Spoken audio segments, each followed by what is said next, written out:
Bonjour, je suis Caroline de Souffle Quantique et aujourd'hui je vais vous parler du manichéisme. Alors le manichéisme, eh bien, c'est notre habitude de toujours vouloir classer les choses en bien ou en mal et de porter des jugements sur tout, c'est bien, c'est mal, etc. Or, nous vivons dans un monde de la dualité et à chaque énergie bien, existante existe la même, mais dans son point contraire. C'est-à-dire, par exemple, ce que je viens de vous dire, s'il y a le bien, il y a le mal, s'il y a le vrai, il y a le faux.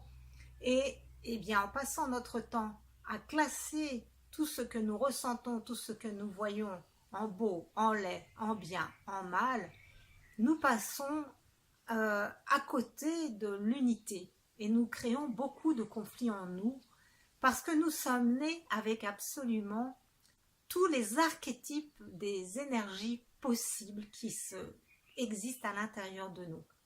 Alors Christian Thalchaleur parle de sous-personnalité, Saktigawan de personnalité reniée.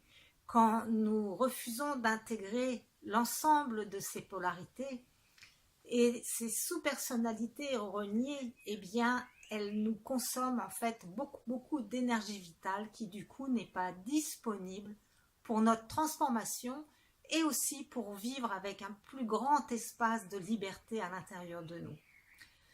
Donc pour vous donner quelques exemples, si je me mets dans une vision dualiste, critique, eh bien par exemple, je peux parler de quelqu'un qui est soit altruiste, ou au contraire égoïste, ou par exemple qui est responsable et irresponsable, ou rationnel, irrationnel, organisé, désordonné. Et à chaque fois, je porte un jugement en fait sur ce que je considère un défaut comme faible, égoïste, désordonné, irresponsable. Et Saktigawan nous propose une vision inclusive en fait de toutes ces polarités de manière à accepter que toutes ont leur raison d'être et que nous pouvons les accueillir de manière à qu'elles nous offrent un espace donc plus grand à l'intérieur de nous. Et donc, par exemple, quelqu'un d'égoïste, c'est quelqu'un qui sait prendre soin de lui. Quelqu'un qui est irresponsable, c'est quelqu'un qui est aussi insouciant. Quelqu'un qui est faible, c'est quelqu'un qui est vulnérable, qui sait se laisser toucher par son environnement, par ses proches. Et quelqu'un qui est irrationnel, c'est quelqu'un qui est intuitif.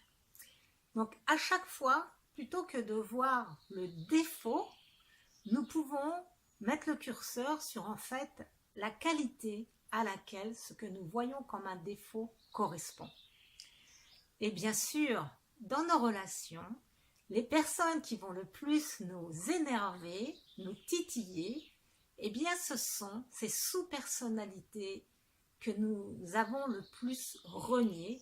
Et si nous détestons le désordre, il est probable que nous rencontrions dans notre vie un compagnon ou un enfant particulièrement bordélique pour nous aider à intégrer cette polarité en nous.